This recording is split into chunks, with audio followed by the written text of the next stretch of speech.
Recent ಆಗಿ ತಾವೊಂದು ವಿಚಾರವನ್ನ news ಅನ್ನ ನೋಡೇ ಇರ್ತೀರಾ. ಏನಂತಂದ್ರೆ ಅಕ್ಕನ ಅಕೌಂಟ್ ಅಲ್ಲಿ ಪಾಪ ದುಡ್ಡಿರುತ್ತೆ, ಏನೋ ಸ್ವಲ್ಪ ಅಲ್ಪ ಇರುತ್ತೆ.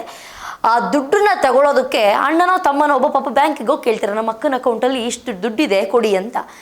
ಅವರು ಬರ್ದಲ್ಲ ಯಾವುದೇ ಕಾರಣಕ್ಕೂ ದುಡ್ಡನ್ನ ಕೊಡಲ್ಲ ಅಂತ ಹೇಳ್ತಾರೆ. ಅದೇ ತಕ್ಷಣ ಆತ ಮಾಡಿದಂತಹ ಕೆಲಸ ಹೋಗಿ ಆ ಹೆಣವನ್ನು ಊತಿಟ್ಟಂತಹ ಜಾಗಕ್ಕೆ ಹೋಗಿ ಆ ಹೆಣವನ್ನೇ ಡೈರೆಕ್ಟಾಗಿ ಒಂದು ಬಟ್ಟೆನೋ ಏನೋ ಒಂದು ಸುತ್ತಕೊಂಡು ಡೈರೆಕ್ಟಾಗಿ ಬ್ಯಾಂಕಿಗೆ ತೊಗೊಂಡು ಹೋಗ್ತಾರೆ.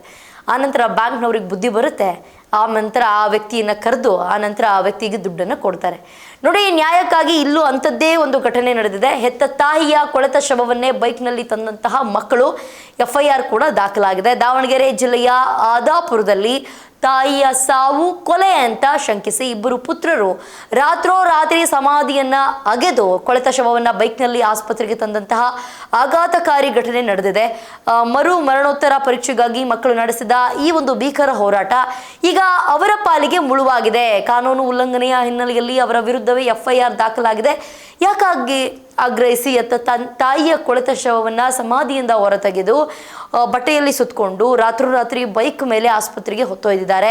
ಈ ಒಂದು ಆಘಾತಕಾರಿ ಘಟನೆ ದಾವಣಗೆರೆ ಜಿಲ್ಲೆಯ ಹರಿಹರ ತಾಲೂಕಿನ ಆದಾಪುರ ಗ್ರಾಮದಲ್ಲಿ ನಡೆದಿದೆ. ಸುಮಾರು 79 ದಿನಗಳ ಹಿಂದೆ ಮೃತಪಟ್ಟಿದ್ದಂತಹ ತಾಯಿಯ ಸಾವು ಸಹಜ ಅಲ್ಲ, ಅದೊಂದು ಕೊಲೆ ಅಂತ ಆರೋಪವನ್ನ ಮಾಡಿ ಮಕ್ಕಳು ನಡೆಸಿದಂತಹ ಈ ಭೀಕರ ಬೈಕ್ ಯಾತ್ರೆ ಈಗ ಇಡೀ ಜಿಲ್ಲೆಯನ್ನ ಬೆಚ್ಚಿ ಬೀಳಿಸಿದೆ. ಆದಾಪುರ ಗ್ರಾಮದ ಈರಮ್ಮ 58 ವರ್ಷದ ಮಹಿಳೆ ಕಳೆದ ಏಪ್ರಿಲ್ 29ರಂದು ಮನೆಯಲ್ಲಿ ನೇಣು ಬಿಗಿದ ಸ್ಥಿತಿಯಲ್ಲಿ ಪತಿಯಾಗಿದ್ರು. ಆರಂಭದಲ್ಲಿ ವೈದ್ಯರು ಇದೊಂದು ಆತ್ಮಹತ್ಯೆ ಅಂತ ವರದಿಯನ್ನು ನೀಡಿದ್ರಿಂದ ಮಕ್ಕಳು ದುಃಖದಲ್ಲೇ ಶವ ಸಂಸ್ಕಾರವನ್ನು ನೆರವೇರಿಸಿದ್ರು. ಆದರೆ ಗ್ರಾಮದಲ್ಲಿ ಈ ಸಾವಿನ ಕುರಿತು 10 ಅನುಮಾನಗಳು ಕೇಳಲಾರಂಭಿಸಿದ್ವು. ಗ್ರಾಮದಲ್ಲಿ ಬಾಕ್ಸ್ ಚರಂಡಿ ನಿರ್ಮಾಣದ ವಿಚಾರವಾಗಿ ಸಂಬಂಧಿಕರಾದಂತಹ ಕರಿಯಪ್ಪ, ಭದ್ರಾ, ಶಕುಂತಲಾ ಸೇರಿದಂತೆ ಸುಮಾರು 10 ಜನರ ಜೊತೆ ಈ ನಮ್ಮ ಜಗಳವಾಡಿದ್ರಂತೆ.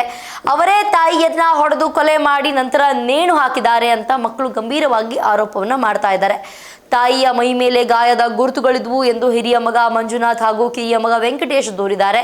ತಮ್ಮ ತಾಯಿಯ ಸಾವಿಗೆ ನ್ಯಾಯ ಸಿಗಬೇಕು ಮತ್ತು ಮರಣೋತ್ತರ ಪರೀಕ್ಷೆ ಆಗಬೇಕು ಅಂತ ಮಕ್ಕಳು ಮಲೆಬೆನ್ನೂರು ಪೊಲೀಸ್ ಠಾಣೆಗೆ ದೂರನ್ನು ನೀಡಿದ್ರು. ಆದರೆ ಪೊಲೀಸರು ಸೂಕ್ತ ತನಿಖೆ ನಡೆಸಿದ ಕಾರಣ ಹಗಲು ಸಮಾಧಿ ಅಗೆದರೆ ತೊಂದರೆಯಾಗಬಹುದೆಂದು ಭಾವಿಸಿ ಸಹೋದರರು ತಡರಾತ್ರಿ ತಾಯಿಯ ಸಮಾಧಿಯನ್ನು ಅಗೆದಿದ್ದಾರೆ.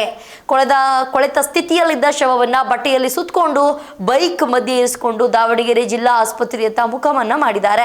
ಆದರೆ ಶಾಮನೂರು ರಸ್ತೆ ಬಳಿ ನಿಯಂತ್ರಣ ತಪ್ಪಿ ಬೈಕ್ ಬಿದ್ದಾಗ ಸಾರ್ವಜನಿಕರು ಸೇರಿದ್ದು ಶವ ಪತ್ತೆಯಾದಾಗ ಇಡೀ ವಿಷಯ ಬೆಳಕಿಗೆ ಬಂದಿದೆ. ತಾಯಿಯ ಸಾವಿನ ರಹಸ್ಯ ಬಯಲು ಮಾಡೋದಕ್ಕೆ ಹೊರಟಂತಹ ಮಕ್ಕಳು ಈಗ ಕಾನೂನಿನ ಇಕ್ಕಟ್ಟಿಗೆ ಸಿಲುಕೊಂಡಿದ್ದಾರೆ. ನಿಯಮಗಳ ಪ್ರಕಾರ ಹೂತ ಶವವನ್ನು ನ್ಯಾಯಾಲಯ ಅಥವಾ ತಹಶೀಲ್ದಾರ್ ಅನುಮತಿ ಇಲ್ಲದೆ ಹೊರ ತೆಗೆಯುವಂತಿಲ್ಲ. ಯಾವುದೇ ಬಾಡಿ ಆಗಿರಬಹುದು, ಇವರಿಬ್ಬರು ಅನುಮತಿಗೆ ಇಲ್ಲದೆ ಹೊರಗೆ ತೆಗೆಯುವಂತಿಲ್ಲ. ಕಾನೂನು ಉಲ್ಲಂಘಿಸಿ ಶವ ತೆಗೆದ ಹಿನ್ನೆಲೆಯಲ್ಲಿ ಮಲೆಬೆನ್ನೂರು ಪೊಲೀಸರು ಇಬ್ಬರು ಪುತ್ರರನ್ನ ವಶಕ್ಕೆ ಪಡೆದು ಅವರ ವಿರುದ್ಧವೇ FIR ದಾಖಲಿಸಿದ್ದಾರೆ. ಸದ್ಯ ಶವದ ಚಿಕಿತ್ಸೆಗಾಗಿ DNA ಪರೀಕ್ಷೆಯನ್ನು ನಡೆಸಲಾಗ್ತಿದ್ದು ಪೊಲೀಸರು ಇದಕ್ಕೆ ಮುಂದಾಗಿದ್ದಾರೆ. ನೋಡಿ, ನ್ಯಾಯಕ್ಕೋಸ್ಕರ ಏನೆಲ್ಲ ಕೆಲಸಗಳನ್ನ ಮಾಡಬೇಕಾಗುತ್ತೆ.